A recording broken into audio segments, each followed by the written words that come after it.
¿Qué tal? Les habla Jorge Gestoso. En el programa de hoy, la reacción latinoamericana ante la ofensiva de Israel en Palestina con otro notable invitado, Rafael Araya Masri, presidente de la Confederación Palestina Latinoamericana y del Caribe, directamente desde Buenos Aires. Rafael Araya Masri, una cálida bienvenida al programa. Jorge, es un placer saludarte. Te he seguido durante muchos años y para mí es un privilegio y un honor y un placer estar en tu programa. Te agradezco y el honor es nuestro también. Rafael, estamos hablando de más de 100 días entonces de esta ofensiva de Israel a Gaza, más de 25.000 muertos. ¿Cuál es tu lectura de lo que está pasando? Mira, mi lectura tiene un nombre y un apellido, Jorge, y es Benjamín Netanyahu. Benjamín Netanyahu hoy en Israel es un cadáver político que necesita imperiosamente de la continuidad de la guerra y ojalá la expansión de la guerra para poder seguir sosteniéndose en el poder. Antes de que comenzara la incursión militar de Hamas en el territorio israelí el 7 de octubre, recordamos que Netanyahu tenía 200.000 personas todos los sábados haciendo un plantón frente a su casa y copando las carreteras y las calles de Israel, exigiéndole la renuncia. Cuando vino esta incursión de Hamas, la cosa pasó como un statu quo, pero muy pronto comenzó de nuevo, ya sea por los familiares de quienes están como rehenes, ya sea por la propia sociedad israelí, harta de una gestión espantosa, tanto a nivel de gobierno como del manejo de la guerra, donde hay discrepancias incluso entre sus mandos militares. Benjamín Netanyahu necesita esto como el aire para poder seguir sobreviviendo dentro del sistema político israelí, porque esa es mi primera impresión.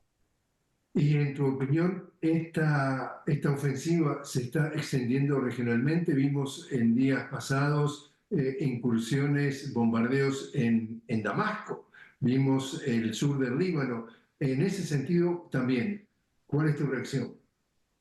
Mira, yo creo que hay países que han actuado con extrema serenidad frente a esto. Puedo mencionar incluso a la República Islámica de Irán, a Hezbollah, y a otros movimientos que han entendido cuál es la actitud de Netanyahu, porque Netanyahu ha lanzado todas las provocaciones posibles para hacer que esto tenga un reventón, obligar a intervenir a los Estados Unidos y a algunos países de la OTAN, básicamente Gran Bretaña, y la moderación que ha tenido el liderazgo tanto de algunos países árabes como de la República Islámica de Irán o el propio Hezbollah, han marcado que esto no tiene un destino por esa vía, es decir, la expansión del conflicto aparentemente no va a ocurrir más allá de las provocaciones que el Estado de Israel y ahora los Estados Unidos con todo su operativo en el Mar Rojo está intentando realizar bombardeando las posiciones hutíes en la República del Yemen, ¿no?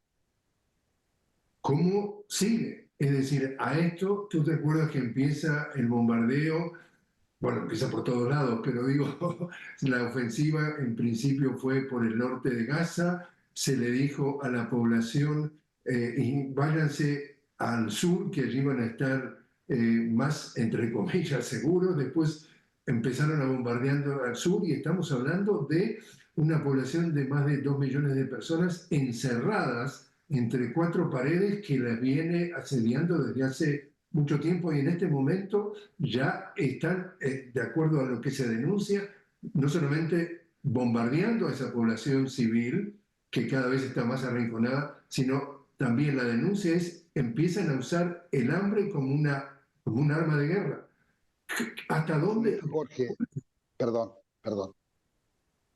No, es dramático lo que tú cuentas, porque todos recordamos cuando Israel lanzaba estos miles de panfletos, ponía camionetas con parlantes, exigiéndose a la gente del norte que se fuera hacia el centro y los hacía emigrar, iniciaba este éxodo, para usar un término que a ellos les gusta mucho utilizar, y bombardeaban los lugares donde se posaban. Es decir, iban hacia el centro y los bombardeaban. Iban hacia el sur y los bombardeaban a estos refugiados internos que huían de sus hogares, que eran demolidos brutalmente por la Fuerza Aérea Israelí. Yo no he visto, Jorge, no tengo memoria de que el secretario general de la ONU haya sido tan explícito en su condena a estos procedimientos como lo ha sido Antonio Guterres, como también lamentablemente hemos visto a una ONU incapaz de tener algún tipo de injerencia en la resolución de este conflicto, y, digamos, Israel presta oídos sordos a esto, porque realmente, si tú te recuerdas, en un comienzo, todos estos ministros de la ultraderecha religiosa, el propio Netanyahu, todos hablaban de despoblar Gaza de pueblo palestino, de lanzarlos al exilio. Están buscando incluso países dispuestos a acogerlos en esta nueva Nakba que se está produciendo en Palestina, en esta nueva catástrofe de empujar al exilio a cientos de miles de palestinos, pero que ante la oposición incluso del propio gobierno de Estados Unidos, que es el principal sostén del gobierno y de las políticas israelíes, ha encontrado una negativa rotunda a llevar adelante este procedimiento. Es decir, todo este terror que se ha sembrado, toda esta muerte en este ataque criminal que se ha sembrado en el seno del pueblo palestino, ha tenido una respuesta que Israel tampoco se esperaba, por lo menos en estos términos, que tanto la ONU, tanto los organismos internacionales de derechos humanos como Human Rights Watch o Amnesty International o B'Tselem, el propio organismo israelí, la propia institución israelí de derechos humanos, la más importante, hayan condenado de manera tan categórica tanto el ataque mortal, este verdadero genocidio, como bien lo ha explicado Sudáfrica en su presentación ante la Corte Internacional de Justicia, y Israel ha tenido que retroceder en su intencionalidad porque incluso sus proyectos de normalización con algunos países árabes se han ido al traste precisamente por esta actitud inflexible e intransigente, ratificada además por su primer ministro Benjamín Netanyahu hace 3 días o una semana o hace muy poco, diciendo que de ninguna manera iba a existir un Estado palestino. Es decir, ha sido un brutal sincericidio del primer ministro israelí, que se ha encontrado con una oposición en el plano internacional que no se esperaba. Precisamente. Viene entonces Sudáfrica, presenta ante la Corte Internacional de Justicia una acusación de genocidio contra Israel. Luego se suma incluso México y algunos países de América del Sur como Chile, es decir, se unen a esa denuncia y, sin embargo, sale al día siguiente Israel diciendo que acá no pasa nada, pero en el interín, antes de que al día siguiente, esto fue un jueves, en la denuncia de Sudáfrica, al día siguiente, ese viernes a Israel, en el interín aparece un comentario del secretario de Estado estadounidense, estamos hablando de Blinken, y él dice que, palabra más o palabra menos, esto no tiene fundamento. This is baseless. ¿Cómo lees tú que this is baseless? Que esta acusación de genocidio, 25.000 muertos en 100 días y la ofensiva no para. Aparte de esos 25.000 muertos, por lo menos la mitad son niños. ¿Te acuerdas? Había niños hasta en incubadoras que terminaban muertos. ¿Cómo se lee o cómo lees tú que es baseless, que no tiene fundamento? Hay una cuestión en la geoestrategia, Jorge, que explica claramente cuál es el sentido de la existencia del Estado de Israel en el territorio donde está localizado, es decir, en lo que fue la Palestina histórica. En una región donde los recursos hidrocarburíferos son monstruosos, en un lugar donde la riqueza mineral y de otros tipos es tremenda, obviamente Occidente, el Occidente clásico, digamos, anglófilo, o las potencias como Alemania, como Francia, necesitan un guardián que pueda custodiar los intereses de esos países en el área. Es decir, ¿cuánto puede sobrevivir Israel si Estados Unidos de la noche a la mañana cortara tanto la ayuda económica como militar? O si Francia cortara su ayuda, o si Gran Bretaña cortara su ayuda. Es decir, es un país que depende esencialmente de la ayuda internacional y de estos incondicionales que necesitan a un gendarme en la región, que vele por sus intereses, que vele por ese paso entre Europa y Asia, y el Asia profunda, digamos, a través del Estado de Israel, y por eso y de ahí esta desesperación de Israel por seguir adelante con su proceso de normalización con determinados países árabes para llevar adelante su propio proyecto, donde acá se mezclan muchas cosas, Jorge, porque está presentado por Netanyahu en la ONU su proyecto de reemplazar la ruta de la seda china para explotar los pozos gasíferos, que son muy ricos, que existen frente a la costa de Gaza y que es gas y petróleo palestino, para reemplazar aquello que dejaron de comprarle a Rusia junto con el estallido de la guerra de Ucrania y llevar ese gas a Europa para precisamente abastecer a los países europeos. Es decir, son demasiados intereses. Lo que dice Blinken no es una cuestión de principio porque es innegable la existencia de un genocidio cuando tú mencionas tan acertadamente que la mayor parte de los muertos son niños y mujeres. Estamos ante un acto flagrante de genocidio que por una vez la humanidad, las potencias, tienen que actuar no solo de acuerdo al derecho internacional, sino en salvaguarda de aquellos derechos humanos que dicen y se jactan de defender, porque los derechos humanos aparentemente son para todos, menos para Palestina, y se hace una especie de capítulo aparte, intocable, cuando se trata de involucrar al Estado de Israel en estas definiciones. Tú recuerdas que el activista de derechos civiles de Estados Unidos, Malcolm X, de la misma época, Martin Luther King, tiene una frase famosa que dice que la prensa o los medios es el arma más poderosa del planeta porque es capaz de hacer al culpable inocente y al inocente culpable. Y dice, y eso es poder porque controla y manipula las mentes de las masas. Mi pregunta con ese antecedente. Tuvimos entonces la presentación ante la Corte Internacional de Justicia de la acusación de Sudáfrica de genocidio. La transmisión de esa presentación, que duró algún tiempo, varias horas diría, fue a través de Naciones Unidas y el feed, como dicen en inglés, es decir, esas imágenes eran gratis, con traducción en diferentes idiomas, es decir, no costaba un solo centavo, un solo peso el tomar las imágenes. Los canales internacionales, los medios hegemónicos internacionales de televisión no tomaron, ninguno de ellos tomó la transmisión. Solamente, por ejemplo, Al Jazeera lo hizo y al día siguiente fue la respuesta de Israel. Todos los medios hegemónicos del mundo tomaron toda la respuesta de Israel. ¿Cómo lees tú cómo está jugando la prensa internacional, estos medios clásicos, hegemónicos, en este conflicto entre Israel y el pueblo palestino? Las comunicaciones, como tú bien dices, juegan un papel fundamental. El conocimiento es victoria. Acceder a la información fehaciente es un triunfo. Si tú te recuerdas, Jorge, cuando fue la guerra de los 6 días, ¿de dónde recibíamos la información?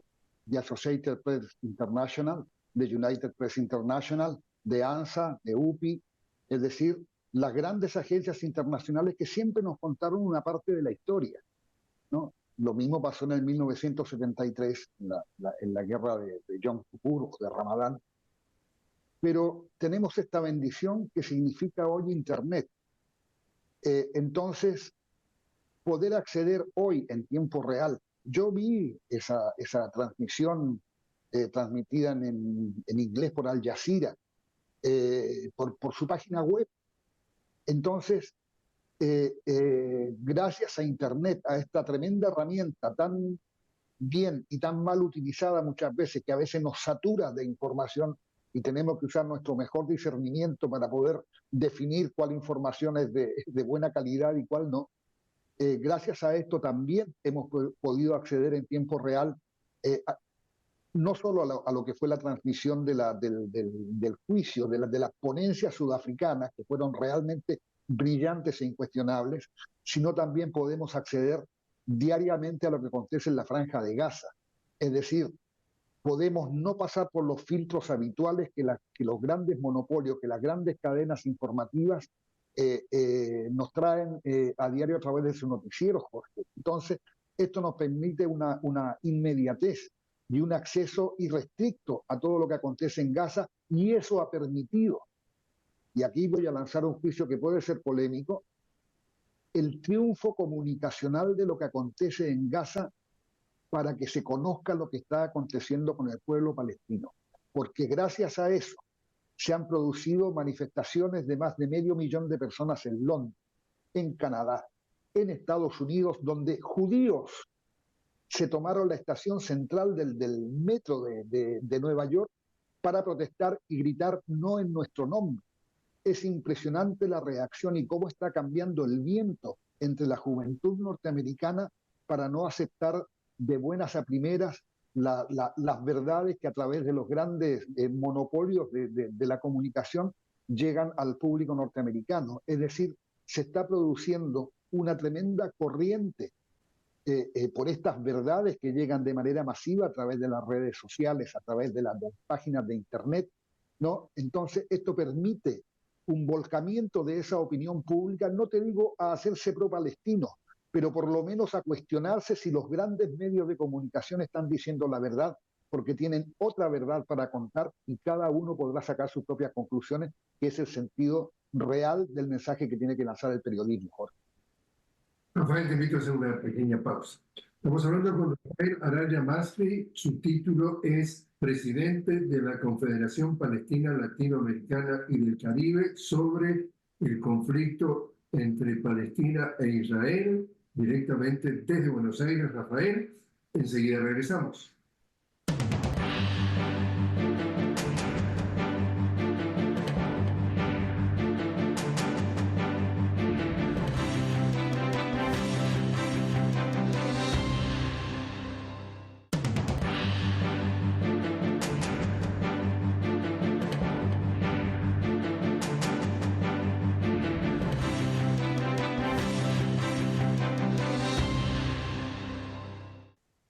Continuamos hablando con Rafael Araya Masri directamente desde Buenos Aires sobre el conflicto entre Israel y Palestina. Rafael es el presidente de la Confederación Palestina Latinoamericana y del Caribe.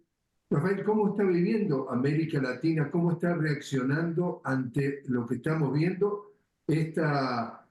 Lo que califica a Sudáfrica como genocidio, otros como masacre, 25.000 muertos por lo menos, la mitad y más niños y mujeres. ¿Qué está diciendo Latinoamérica? Habla con una sola voz. Estamos hablando de que tú me hablas de Buenos Aires y tienen ahora, hace un poco más de un mes, un presidente de ultraderecha, Javier Milei, que piensa y dice que Israel es uno de sus principales socios y sus principales amigos. ¿Hay uniformidad en América Latina? No, Jorge, como en toda región, no hay uniformidad de pensamiento.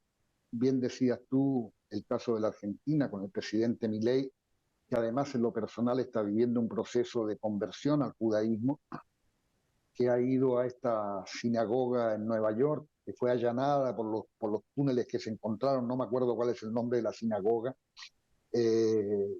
No sé si recuerdas, se allanaron y se encontraron túneles no declarados en los subsuelos de esa sinagoga. Ahí estuvo el presidente Milei, que ha esbozado y ha planteado su abierta defensa del Estado de Israel, de sus propósitos y de sus actuaciones. Entonces, te imaginarás que quienes defendemos a Palestina nos enfrentamos a un oficialismo hostil a nuestra causa, hostil a la denuncia y francamente alineado con los intereses del Estado de Israel. Y en el concierto latinoamericano tenemos reacciones extremadamente rescatables. Es decir, Bolivia rompió relaciones con el Estado de Israel, expulsó a su embajador. El presidente Gustavo Petro en Colombia ha tenido manifestaciones absolutamente claras y condenatorias hacia la actitud del Estado de Israel, y se ha plegado a esta iniciativa sudafricana de denunciar ante la Corte Internacional de Justicia, lo mismo que el presidente Gabriel Boric de Chile y ahora el presidente Andrés Manuel López Obrador, que han lanzado una condena muy fuerte hacia las políticas israelíes, y el presidente Lula en particular también suscribió esta denuncia, como adherente a esta denuncia que hizo la República de Sudáfrica. Es decir, se va configurando un mapa en que Palestina, que ha sido reconocido por todos los países de América Latina, oficialmente, menos Panamá, de irse posicionando nuevamente en defensa de los intereses de un Estado palestino, defendiendo la tesis de los dos Estados para que convivan en paz y vecindad palestinos e israelíes. Y tenemos el caso de la presidenta Xiomara Castro. Tenemos un cambio de gobierno no menor en Guatemala, Jorge, porque salió tal vez el símbolo de la corrupción en Centroamérica, que era el presidente Jean Matei. Bueno, antes estuvo Jimmy Morales, y asumió el presidente Arévalo, que trae un discurso distinto, trae una posición fresca, nueva, a la política guatemalteca, que esperemos sirva para reafirmar los valores democráticos en ese país y que pueda enfrentar esa lucha contra la corrupción que ha anunciado. Pero en América Latina te diría que la tendencia es respaldar las posiciones palestinas y es condenatoria hacia las políticas del Estado de Israel, salvo, como te decía recién, el caso de Argentina y el caso de Uruguay, donde tampoco el presidente Lacalle Pou ha tenido una actitud, digamos, de piedad o de misericordia por el dolor que padece el pueblo palestino. Si tuvieras que hacer un vaticinio, ¿cómo y cuándo termina esta ofensiva de Israel al pueblo palestino? Mira, salvo para Israel, para la comunidad internacional es terminarlo cuanto antes, Jorge. Yo no creo que Netanyahu vaya a tener el oxígeno político suficiente como para prolongarlo ad eternum este enfrentamiento.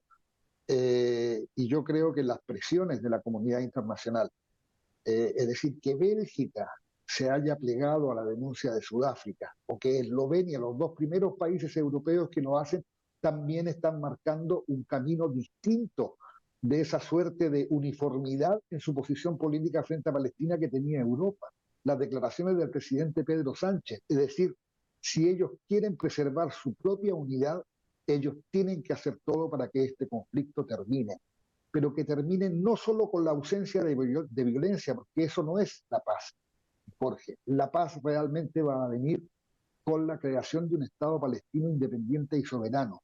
Y esta situación, cuando termine la violencia, no puede volver al statu quo existente al 6 de octubre de 2024, 6 de octubre de 2023, perdón.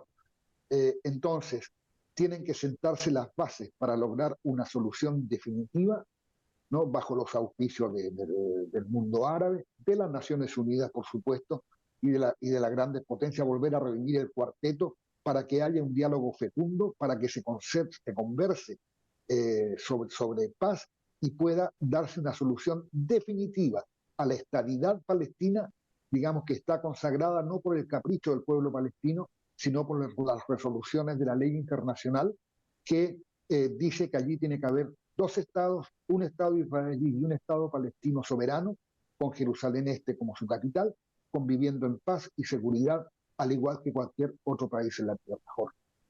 Por último, Rafael, tú has puesto en tu cuenta de Twitter, dices que no vas a permitir que el nazismo trate de usar, digamos, al pueblo palestino para expresar su odio al judaísmo. Así es, Jorge. Eso es una definición de principio porque eso se remite a que en los comienzos de nuestras organizaciones palestinas en la Argentina venía mucho neonazi para expresar sus sentimientos antijudíos, su judeofobia. Y nosotros somos antisionistas, no somos antijudíos. Te sorprendería conocer la cantidad de judíos en Argentina que militan con nosotros codo a codo para defender el derecho de los palestinos a tener su propio Estado. Es notable. Es decir, cuando una persona viene a militar con nosotros, nosotros jamás le preguntamos por su religión, sumamos fuerza. Pero queremos denunciar precisamente que estos movimientos neonazis se defienden la causa palestina no porque quieran a los palestinos, sino para expresar su antijudaísmo, esa judeofobia tan nefasta, ¿no? Y que nosotros rechazamos de plano. Creemos que haciendo esa discriminación positiva, nosotros fijamos una posición, porque el nazismo ha sido lo peor que le ha ocurrido a la humanidad. Rafael Araya Masri, muchísimas gracias por haber estado con nosotros. Gracias a ti, Jorge, ha sido un placer tener esta conversación.